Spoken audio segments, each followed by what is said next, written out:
Salam alaikum, maintenant on va voir comment on fait pour synthétiser un contour synchrone modulo 16. On commence à remplir la table de transition. Voilà Qn c'est l'état présent, Qn plus 1 c'est l'état futur.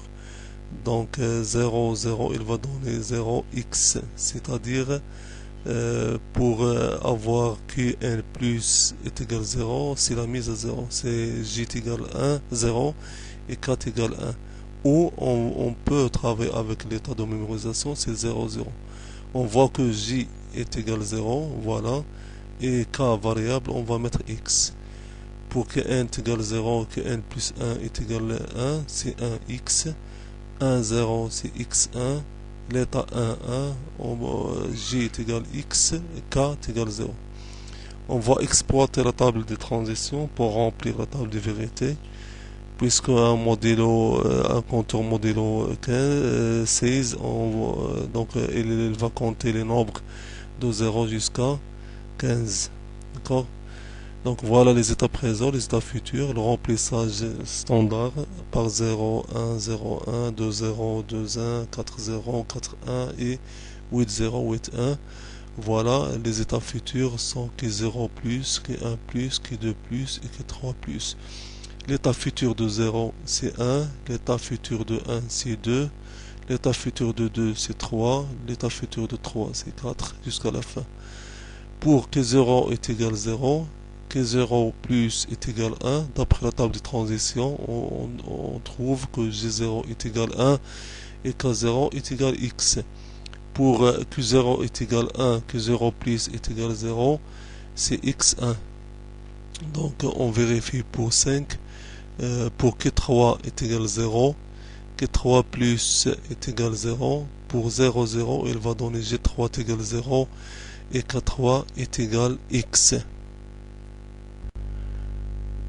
Après remplissage de la table de vérité, maintenant on va passer pour déduire les équations des entrées des bascules. Tout d'abord, il faut utiliser 4 bascules car c'est un modulo 16, 16 est égal 2 à la puissance 4, donc 4 bascules. Pour G0, donc le remplissage du table de Carnot, il donne que toutes les variables sont à l'état 1. Voilà, pour être le x, on va affecter x est égal 1, donc on va trouver G0 est égal 1.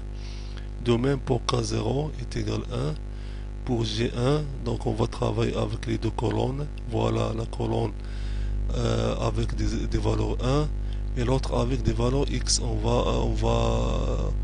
On va affecter x est égal 1, donc on va travailler avec 8k.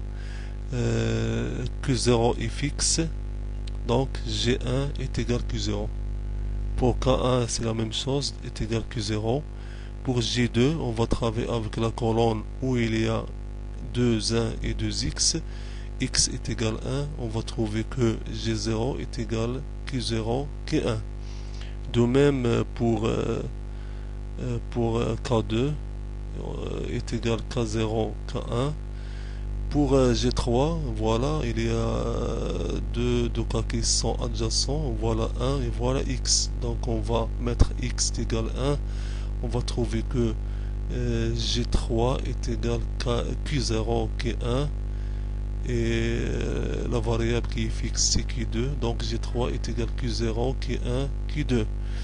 Et de même pour Q3 est égal Q0 Q1 et Q2. Enfin, on va adresser le logogramme. Il y a 4 bascules, G0, 1, 2 et 3. En commençant à brancher le signal d'horloge à l'entrée de la bascule, donc voilà H.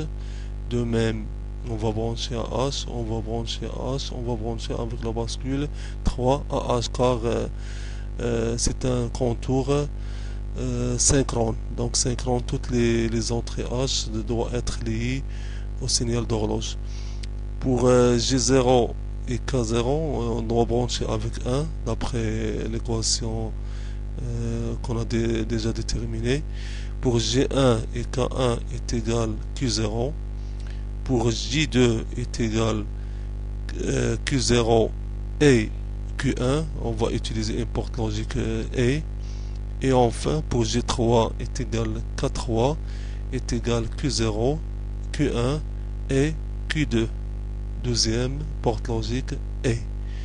Pour les sorties, c'est Q0, Q1, Q2 et Q3, sachant que Q3 est le bit avec le poids le plus fort.